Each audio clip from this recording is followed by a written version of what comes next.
Yes. Yep. Okay. Hey guys, so this is going to be the boot camp for homework 5. We're going to walk through the write-up and talk about what all needs to be done and how this is a project style homework. So we give you the freedom to do whatever code base you want to, however you want to work off it. And also the objectives are, of course, we say 4 fine-tuning tasks, but there you don't need to achieve some sort of score in order to pass them. We don't have like a leaderboard of such, so we'll more on that later. So we'll just start off here. Let me share my screen. Yep. So traditionally, we've had homework 5 be a team of 2, but this semester we decided to add more tasks, fine-tuning tasks. Last semester it was 2 fine-tuning tasks, and it had two member teams. Now we have 3 member teams, and we ask you to do 4 fine-tuning tasks. Because after you write the architecture for one of the fine-tuning tasks, it should be fairly straightforward to add for more. So in this homework, you'll be learning how to build your own language model, large language model. Starting from like writing your own architecture, pre-training it, and then fine-tuning it. Um, if anybody's read how ChatGPT was created and how these large language models are created, so they essentially have 3 phases, which involve the pre-training, fine-tuning, and then the reinforcement learning with human feedback. So RLHF is an expensive process, so we will not be doing that. So we are going to be doing both pre-training and fine-tuning. And one thing you must remember, you have to use a single LLM for all the 4 tasks. And we're not going to be providing any starter code, so you're free to start coding it and build off of something that might inspire you in sort of writing the architecture. You will be validated similar to how a project is in terms of the experiments you tried out and how you approach the problem. So it's not essential for you to get the highest fine-tuning scores or how we evaluate it. It's essential to how you learn how to do this, because given the compute you have, it's not practical to beat the leaderboard scores, because you will be competing with other companies that actually have a lot of compute. So you will essentially be similar to how a project is. So whatever is mentioned, the preliminary report, it will be the same format as the midterm report that was given for the project. You can follow that. And we don't look at midterm reports that scrutinously. We evaluate the final ones more. So for the midterm report, you can go ahead and talk about what all you've done so far. Um, so here are more details for the final report. I'll release that later. And how you're going to be talking about the task that you were asked to solve, the approach, the methods, and conclusions on what you learned from building an LLM. So let's start off with talking about what a language model is. A language model is basically a machine learning model that gives you a probability distribution over the next sequence, over the next token in a sequence. So you can look at it as like the probability of y1 is that given the tokens up to that point of t-1. So the basic language model consists of building blocks such as an encoder and a decoder, right? So when this language model is pre-trained and fine-tuned for tasks for using millions of parameters, when the model gets big enough, you can call it a large language model. Building the encoder and decoder, you've already learned that from homework 3 part 2, so you can use that knowledge here. So the first thing that you would like to do in order to start this homework is to read about the transformer architecture paper, the attention is all you need paper, which we've linked here. And then also the GPT-3 paper of how that uses it for the transformer and attention mechanism. Now, better than how I can explain it, of course, there's an Andre Karpathy video of how you can build your own GPT using very minimal resources. And we've provided a link for you here. It's recommended to watch this a couple of times. Essentially, here they build their own transformer model in order to predict the Shakespeare text, and they talk about how that is similar to how a large language model can be built, right? So that's a good, excellent starting point for this. And you can't use the code from that code base, but of course you can take inspiration from it and then write it and build your architecture that way. The language model that you develop will be either a decoder only architecture or an encoder decoder architecture. because I think even with the decoder-only architecture, you can perform the fine-tuning task that we have provided. You will explain your architecture choice similar to how a project report would explain it. Because in the end, we are going to evaluate a project report, and that is going to be our main evaluator. So make sure you get that right. Around 60 As are going to review each project, each report. And yeah, you're not supposed to use an architecture online. You're supposed to build that code base. Now for pre-training, we ask you to use open web text data. Now, open web text here, I've provided a link.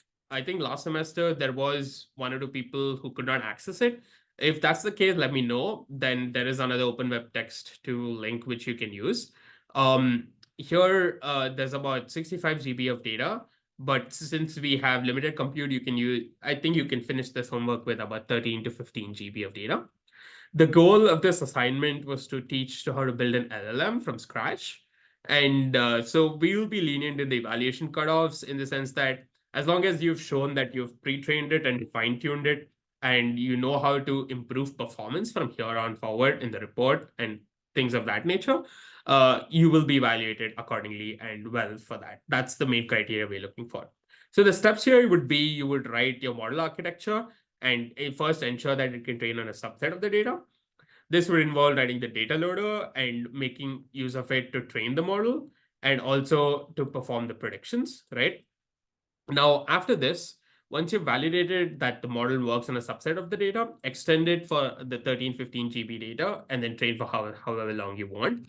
I think last time, even training for 2 to 3 epochs took about a day or two, and that was enough to get the results you need for this homework because we don't expect you to get really high performance, as I said.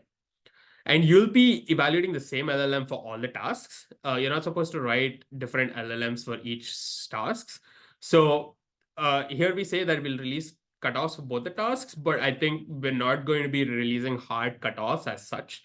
You can look at this as sort of an exploration style homework, wherein the results that you get can be, you can look at the leaderboard and try to beat that. Although with the compute you have, it might not be possible, but with like, if you can implement an efficient way of doing that, that can lead to a novel thing that you can publish. So, and also to recruiters, you can say, hey, I built this LLM from scratch. I know how to write this code, and that's going to be great on your resume. So if you come up with a way to fine tune or pre-train in an efficient way, that's also a really good contribution. So I've linked a page here wherein they talk about, there was a NeurIPS challenge last year, wherein it was an efficiency challenge, wherein with the limited compute you had, talk about how you can do the fine tuning. So this is an excellent resource to see how to get started on that. But you don't need to do this, but it's just another way of what you can do in order to improve or fasten your process. Now, how does fine tuning work? Fine tuning is the same as pre-training, just with a different corpus. You'll take the model checkpoint resulting from pre-training and further improve its performance on the specific task that we've given you. You'll reuse the pre-training structure and the data loader as well. You'll just have to think about how to embed task-specific instructions, like for question answering, for summarization, sentiment analysis, and NER. Since in order to avoid forgetting, like the model you don't want the model to overfit to just one type of task. When you train this, you want to give a random mix of the different types so that it improves on all the tasks simultaneously.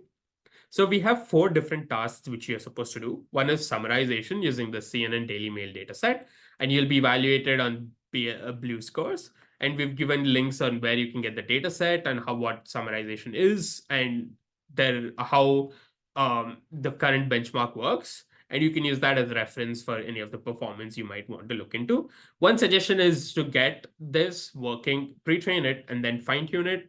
Pre-train it for a few epochs, and then fine-tune it for all the tasks simultaneously, and not worrying about what performance you're getting.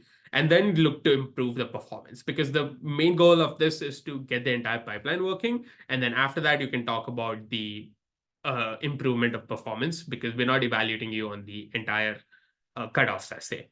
Then the second one would be question answering. Here you're given questions, and then the answer to every question is a segment or a segment of text or anything of that sort.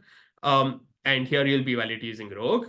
Sentiment analysis here, here you will evaluate it with accuracy, and you can pick any of. So for the first two tasks, we suggest to use CNN, Daily Mail, and Squad. But for the third one, it's up to you what data set you want to use and what are the labels you want. You can just do positive and negative as well, or you can do happy, sad, and other emotions that might be there. And for named entity recognition as well, you can also we've provided you a link wherein you can use any of those data sets and you can report the F1 score. Right? So these are the 4 main tasks. And if you have time, you can implement it for one more task that you think that you want, and that can add to like a bonus score similar to other homeworks have bonuses. But essentially, that's not needed. Now, myself and Josh are the people who are going to be leading this homework. We're both second-year master students in LTI. And he's going to talk about knowledge distillation now. All right, so everyone, the specific technique that you want to do in the training of your large language model, it is optional, but then it is recommended technique. It's called knowledge distillation. So the reason for that is that in order for your LM to perform any sort of task, you want it to be pre-trained on a large corpus, which is open web text, and then you want it to be fine-tuned on a specific task corpus, right? So part of that is usually the scarcity of task-specific corpuses that you are able to find, especially since if your specific task that you have in mind and the dataset that you might be able to find might be different from what eventually the language model might be evaluated on, so then that will cause a domain mismatch. And so you want your pre-training and fine-tuning corpora to be as representative and as holistic as possible. Part of the method, or one possible method to do that, is through sourcing a dataset from a larger language model, and then fitting your language model on that dataset, which is a way for your language model to learn to basically imitate the larger or so-called expert model. And in reality, a lot of that is just ChatGPT or GPT-4. So this is one way to have your language model be more robust in the face of limited choices for domain-specific datasets. You can literally source your own datasets. It is interesting to do. I've done it a couple of times. It will get you more involved in the data side of the pipeline as opposed to training. But then this is one specific trick that I wanted to bring up. And there are more. You can find a little an explanation of it, of how to do it and what impact it might have in the write-up. And if you have other questions, you can reach out to us over Discord as well.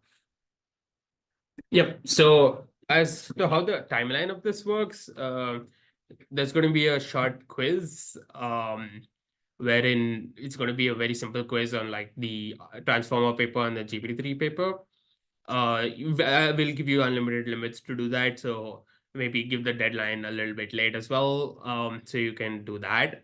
And then the preliminary report, April 6th, that would just be whatever you've done so far. And that can be similar to how the midterm report was. I'll take a poll on Discord if we want that extended to maybe 8th or something, 8th or 10th or something of that nature. And then the final report would be May 1st. There, I can't really extend beyond May 1st because that's when the grading deadline will be. So you have essentially 5 weeks to complete this homework.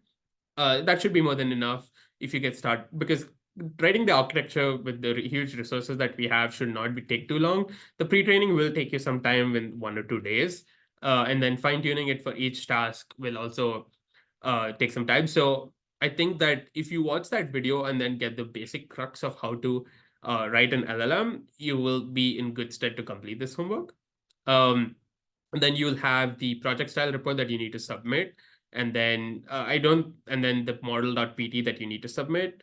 And then also the report can include your model architecture and then the scores that you have on the fine-tuning tasks. So in conclusion, I think that you, in this homework, after using the open web text data, you will understand how to load data and then pre-train it and also fine-tune it for the 4 different tasks, and gives you a comprehensive understanding of how to build and fine-tune an LLM, which will be useful for any LLM related work that you want to do, right? So, and I think for any other questions, you can ask me on Discord. Me and Josh will help out on that and be available quickly on that. And maybe we'll have a weekly office hours as well to reach out to for any help that you guys might need. Yep, I think that's it for the bootcamp. Does anybody else have any questions? May I ask about how is the preliminary report like? Like how much progress are we expected to achieve in this report? So yeah, it's similar to how the project report is. So the midterm report, so we don't expect too much. So it can be as simple as how much ever you've done up to that point. So no, I wouldn't worry too much about the midterm preliminary report. Okay, cool, thanks. And how to divide the work, that can be, I mean, each of you can take one task, fine-tuning task, and then think about how to do the final one. In terms of the architecture, it would be a good idea to brainstorm what architecture you want to use. And you can probably code up, one of you can code up the encoder, and then one of you can code up the decoder if you're doing that architecture, or basically divide up coding up some aspects of it and then combine them. That's the way I would look at dividing the work for the fine tuning. Yeah, and for the pre-training, I think you can look at somebody dealing with handling the data and then somebody dealing with the architecture and then splitting it that way. Hi. You had 4 tasks, right? So Yep. do we need to train 4 different do we need to fine tune the pre-trained model on 4 different tasks and get 4 different language models, or like just No, it's do just one LLM. So that's what we mentioned okay. in the beginning, that you're not supposed to use 4 different LLMs. You're supposed to Okay. use the same training process. So like you'll do pre-training and then fine-tuning on the 4 different types of tasks. So essentially, if Okay. you have sample A, B, C, D of 4 different, you'll input them all into one fine-tuning step like that, something like that. Okay, so mixture of data in like one batch of all different tasks. Yes, because you don't want the Okay. model to forget. Okay, that makes sense. And also, most of the GPT-like models are only decoder only, right? So is there any motivation for like the encoder-decoder models? Like, are they more useful? So it is actually easier to implement a decoder-only model, and it actually is an ablation that we want you guys to try out. I think there's a section about that in the write-up, whether your specific task is more performant on an encoder-decoder versus a decoder-only model. Okay. I think it's more so of an experimentation thing based on the fine-tuning task, that we also don't know which one might work better for a fine-tuning task.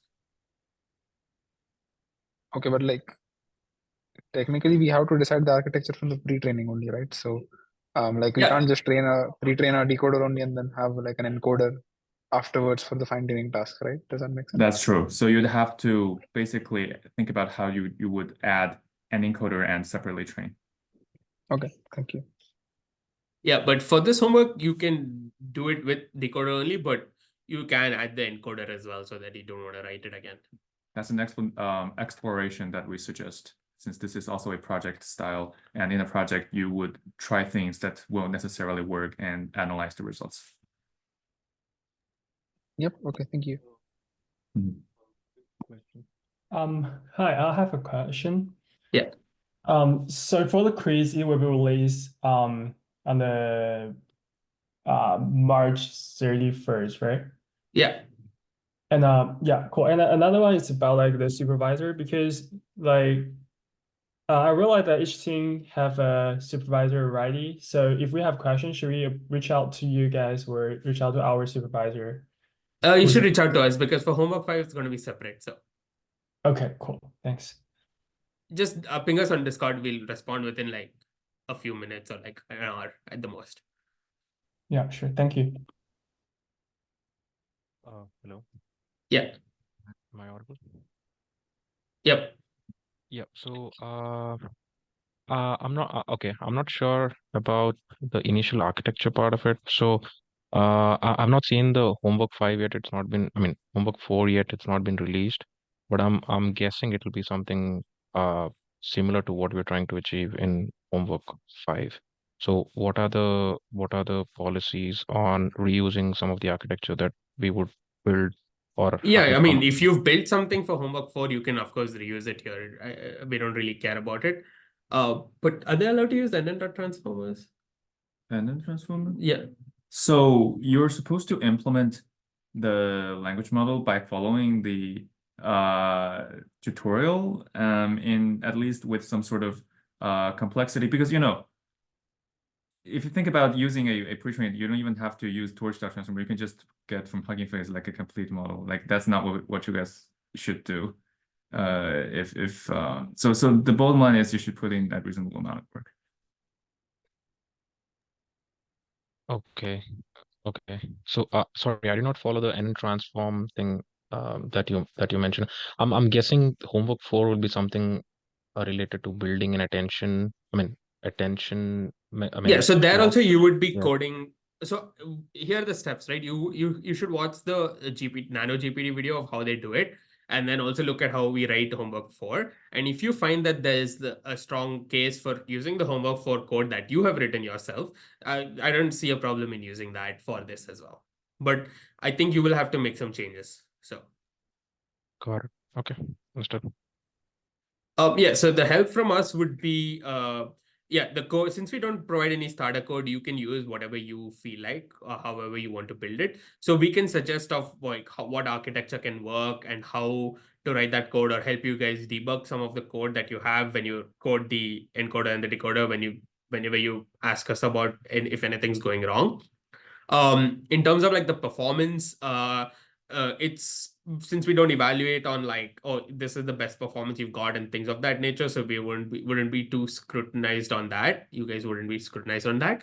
So if you're stuck on any point, we will be able to look at it and maybe hopefully come up with solutions on how to fix that. This is for answering the question in the chat. Hope that answers it.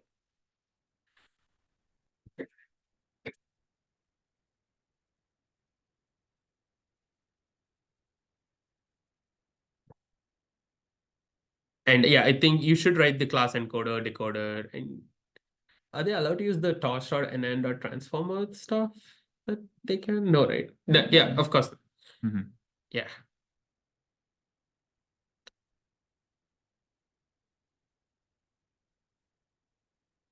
And what time do you guys think? Are you guys fine with like a Sunday for like homework 5 office hours, or would you prefer it on a weekday? Does anybody have any opinion?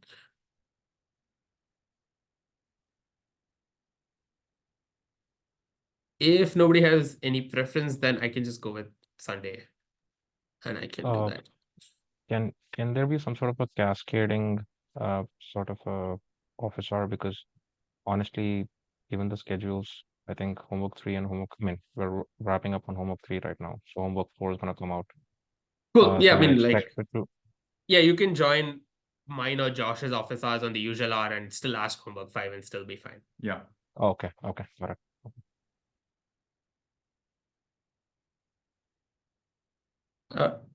All right, sounds good. If there's no other questions, we'll end it here, and then I'll post this recording.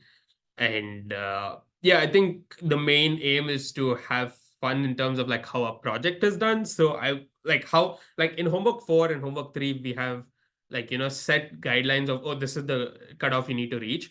Since that is not there in homework 5, you can sort of like go free and then like sort of explore this, and don't worry too much about the performance, because like since we evaluated like a project, you're gonna get good points out of it regardless of how you do. So the goal shouldn't be of getting a good grade in this homework. It should be exploring as much as you can. All right. Thanks, folks. Have a nice day. I'm gonna end it here. Good luck. Bye. Okay. Thank you.